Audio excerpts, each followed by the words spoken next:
Hello, this is Matt DeYoung from VDS. The year is flying by already, and here we are reviewing the Genesys release highlights for March. In March, Genesys had a total of 51 releases spread across 5 different release dates. As always, we'll cover a few key ones, but all release notes can be found in the Resource Center. First, we'll start with the release highlights that apply to everyone. And first one's kind of a neat one.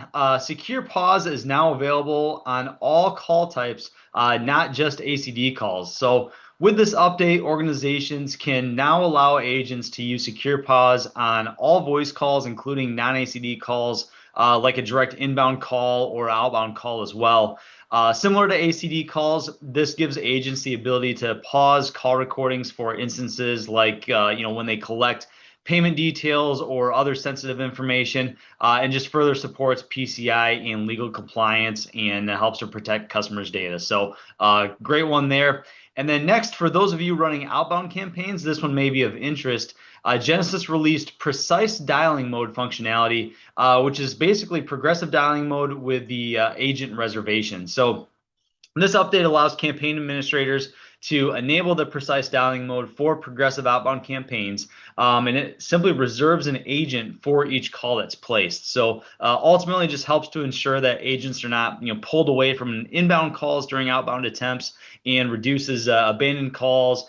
Supports compliance and helps with legal abandonment thresholds as well. So good one there if you're running outbound campaigns. And then finally, one again that applies to all license types, kind of a neat one. It's a snippet recording for ACD calls.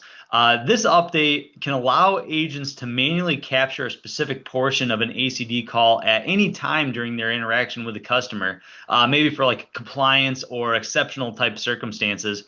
The important to note piece here is snippet recordings are a separate category of recordings from the policy-based recordings, and they require distinct administrative configuration and permissions for the lifecycle and access control as well. So it's a feature that can help organizations just from a regulatory requirement standpoint and provide some flexibility when it comes to different call recordings as well. So kind of an interesting one there, but certainly give it a look if that could be a fit for your organization.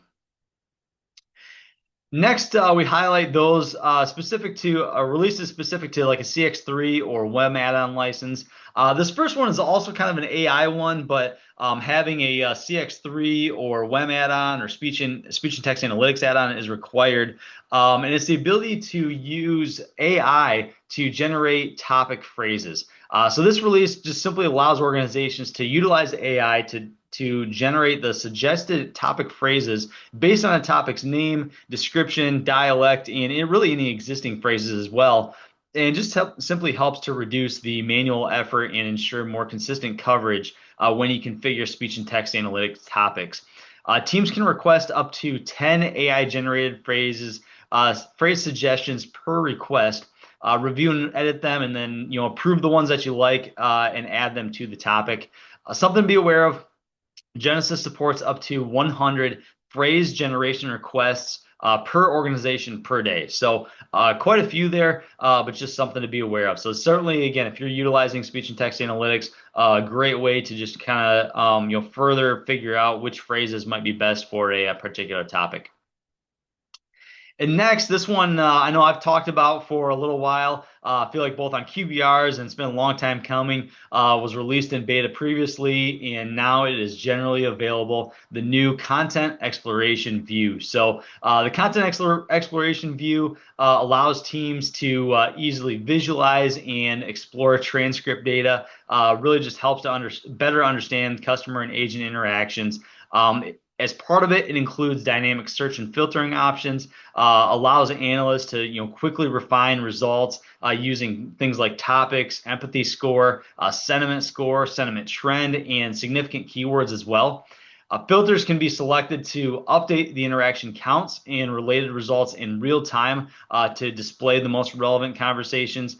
And really the enhancement just helps teams identify trends, perform root cause analysis, and really make data-driven recommendations that can improve the overall customer experience, agent experience, and to help with achieving business outcomes as well. So certainly an incredibly helpful one there. If you haven't looked at it yet, definitely do. If you have any questions on it or anything that our team can help with, don't hesitate to reach out on it because it is a very helpful, very powerful tool that you have available now. Next, as we transition to some of the latest AI updates from Genesys, the first one being kind of an update to the Knowledge Fabric that was released in January. This one simply provides API endpoints for uploading knowledge files using custom integrations. So this update just allows the administrators to now upload knowledge files directly through APIs using custom integrations that connect to Amazon S3. And these new version 3, if you will, API endpoints allow technical users to push content like text file, PDF files, docx files directly into Genesys Cloud for use within Knowledge Fabric. And just really kind of helps further support search and different AI features as well. Certainly from a co-pilot standpoint, that's going to be dependent on this. Also could be specific to some of the outbound like bots, virtual or customer-facing bots and virtual agents as well. So definitely a good one there, just to have more flexibility in terms of being able to pull in information. And the next one, also a real exciting one, we have the large action model or LAM-powered Agentic virtual agents in AI Studio. So now with this release, AI Studio supports creating and managing large action model powered agentic virtual agents. A bit of a mouthful there, but LAM powered virtual agents, which can be deployed and enabled, in architect flows.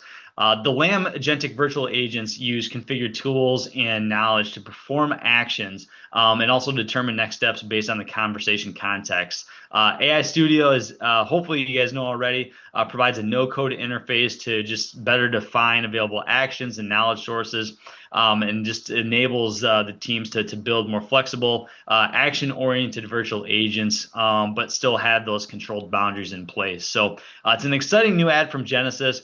Kind of a way to think about LAM-powered agentic virtual agents is not so much about automating a particular interaction or anything along those lines, but more around actually completing tasks and items as part of that interaction. So certainly kind of takes, I guess the way I think about it, takes virtual agents and even agentic virtual agents to the next level with the large action model approach. So really cool one there. And then finally, just a couple remaining updates. Quick one here is just around the ServiceNow Unified Experience connector. Towards the end of March, digital messaging channels were now released and available as part of the Unified Experience. So again, as you might expect, just simply allows the agents to handle Genesys Cloud digital messaging interactions. That includes web messaging, SMS, and social media. Be able to do that directly within the ServiceNow Unified Experience workspace. And then finally, this might be a little bit of a newer one to many of you, and falls under the work automation category within Genesys. And this particular one introduces case management in Genesys Cloud. And so what this release does is allows administrators to use Genesys Cloud case management to better orchestrate and track complex customer requests that could require multiple interactions or collaboration across teams. Almost think of it as kind of like a ticketing system light, if you will, being able to track those cases or tickets through Genesys. It really enables configuration of the cases in 3 different stages, allows low-code task automation and intelligent task routing as well. From an agent perspective, they can create, view, and work on the cases, and then supervisors can also monitor the case progression and just ensure that SLAs are met and hit as part of that. So again, a little bit of a newer one.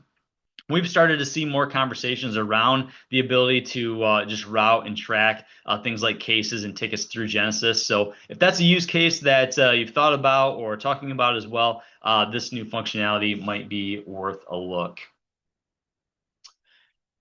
So with that, we wrap up the overview of some of the key highlights from March. Again, all of the releases we didn't cover can be reviewed in the Resource Center. As always, if you have any questions, don't hesitate to reach out to any one of us.